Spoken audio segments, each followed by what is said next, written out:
മധ്യപ്രദേശിലെ ഹാർദയിലെ പടക്ക നിർമ്മാണശാലയിലുണ്ടായ സ്ഫോടനത്തിൽ മരണം 11 59 പേർക്ക് പരിക്കേറ്റു. രക്ഷാപ്രവർത്തനം തുടരുന്നു. മരണപ്പെട്ടവരുടെ കുടുംബത്തിന് മധ്യപ്രദേശ് സർക്കാർ 4 ലക്ഷം രൂപ വീതം ധനസഹായം പ്രഖ്യാപിച്ചു. അനൂപ് ദാസുണ്ട്. അനൂപ്, മരണസംഖ്യ ഏറുകയാണല്ലോ. രക്ഷാപ്രവർത്തനം എങ്ങനെ പുരോഗമിക്കുന്നു? ഇന്ന് ഒരുപക്ഷെ നമ്മുടെ രാജ്യത്ത് സംഭവിച്ച ഏറ്റവും ദുഃഖകരമായ സംഭവം എന്ന് പറയേണ്ടി വരും. മരണസംഖ്യ കൂടുകയാണ്.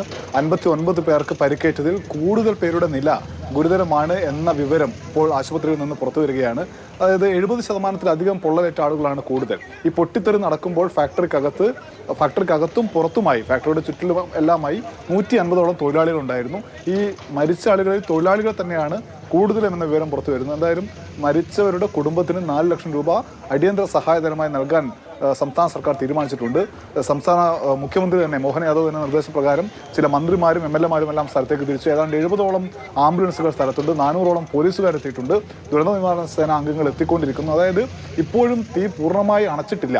ഈ തീ കത്തിക്കൊണ്ടിരിക്കുന്ന സ്ഥലത്ത് ആരെങ്കിലും കുടുങ്ങി കിടക്കുന്നുണ്ടോ എന്ന വിഷയവുമുണ്ട്. കൂടുതൽ പൊള്ളലേറ്റ ആളുകളെ ഭോപ്പാലിലേക്ക് മാറ്റാനുള്ള ശ്രമങ്ങൾ നടക്കുന്നുണ്ട്.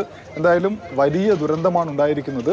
മരണസംഖ്യ ഏറരുതേ എന്ന് നമ്മൾ ആഗ്രഹിക്കുമ്പോൾ പോലും പരിക്കേറ്റവരിൽ ചിലരുടെ നില ഗുരുതരമാണ് എന്നതാണ് യാഥാർത്ഥ്യം. അനൂപ്, രക്ഷാപ്രവർത്തനത്തിന് എന്തെങ്കിലും വെല്ലുവിളിയുണ്ടോ?